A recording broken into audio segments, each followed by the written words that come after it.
Hey guys, let's get more news about Steelers, but first, don't forget to subscribe and leave your like.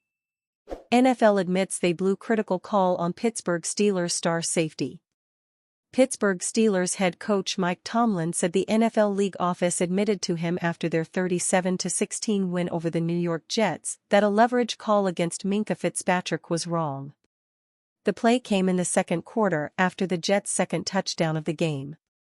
As they attempted their extra point, Fitzpatrick leapfrogged over the left side of the line and blocked kicker Greg Zuerlein's attempt. After the leverage call, the Jets would score a two-point conversion, putting them up 15-6. According to the NFL rulebook, a leverage foul is a defensive player jumping or standing on a teammate or an opponent to block or attempt to block an opponent's kick. I did talk to New York, and they did tell me Minkah's block was legal, which I knew in the stadium, but that's life, Tomlin said. None of us are perfect, man, there's going to be mistakes made in game. There are strategic mistakes made by guys like me, there are playing mistakes made by players, and there are officiating mistakes. The bottom line is, if you're capable and you're on your job for 60 minutes, mistakes by others often don't define the outcome of games. But it is a shame because that was a significant play by Mink, and it did create a two-point scenario for them that kind of could have changed the texture of how that game was unfolding. The Steelers were irked about the play on the field. Special teams coordinator Danny Smith had to be held back by Tomlin after he charged after the referees who made the call. Pittsburgh would later get it back on a field goal in the second half, anyway. Tomlin, a member of the NFL's competition committee, said that the league is not running away from potentially adding replay assistance to fouls such as that one. Steelers 2025 mock draft after Week 7, Pittsburgh lands a generational RB. Pittsburgh just stacked back-to-back wins after their Week 7 victory over the New York Jets this past weekend. The Steelers struggled out of the gate, but they were able to take advantage of some timely turnovers and a field goal block to change the tune of the contest. This allowed Russell Wilson to knock off any rust during the first half. Now that the black and gold have a pretty 5-2 record, many aren't looking forward to the 2025 NFL draft yet. That doesn't mean that there aren't plenty of players who could jump onto the Steelers roster now and help boost their talent. With so many pending free agents after the season, Pittsburgh will have plenty of needs to fill in the draft. This mock draft helps chart a course to solve those issues. Starting this mock draft strong as Ashton Jeanty somehow fell to the Steelers in round 1.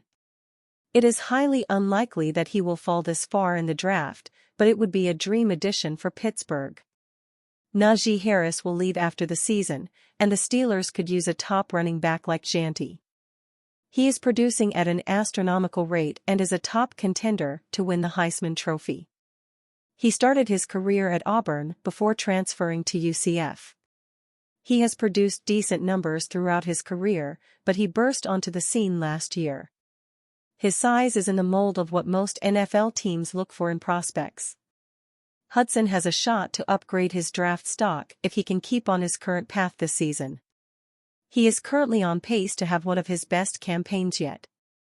Russell Wilson looked like a legit starter, and it seems like either he or Justin Fields could be back next season.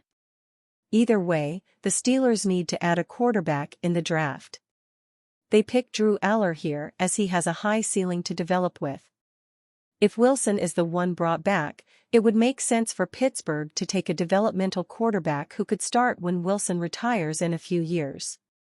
He has made it into a mock draft before, but Mansour Delane could make a ton of sense for the black and gold. Who knows if Dante Jackson will be re-signed, so the Steelers will be in the market for a starting caliber cornerback in the draft. Delane provides good size and has a lot of starting experience. He also remains young and someone who could develop into his NFL career. Pittsburgh took a receiver earlier, but they could use some extra help. Ricky White slips to them, and they will love the type of production he has contributed at UNLV. His production last season was eye-popping, and he has still added quality numbers throughout this season. White has also added an element as a punt returner this time around, which will attract the Steelers. Steelers need to forget about Mike Williams and trade for a star receiver. Well, Steelers Nation, are you ready for another roller coaster of trade rumors yet again?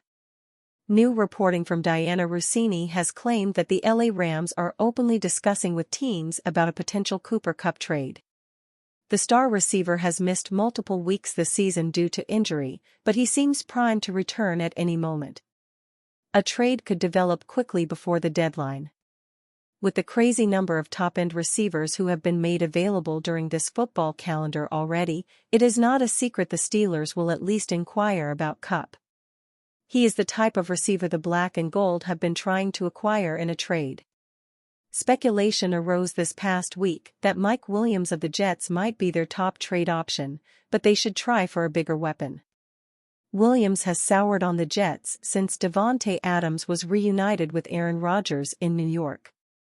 The Jets could hold on to Williams, but even if Pittsburgh were to get Williams, most fans were hoping for someone better.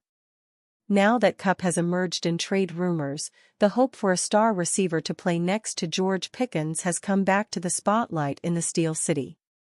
Does Kupp even fit into the Steelers' plans both now and into the future? The short answer is kind of, but Pittsburgh could make things easier on this prospective marriage. Kupp is a dynamic route runner and someone who has compiled some of the best seasons the NFL has ever seen by a receiver.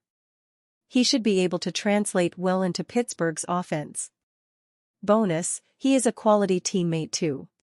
When it comes to his contract, there could be some hiccups along the way.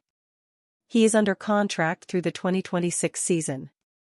That might be a little concerning since Pickens will be due an extension between now and the end of the 2025 calendar.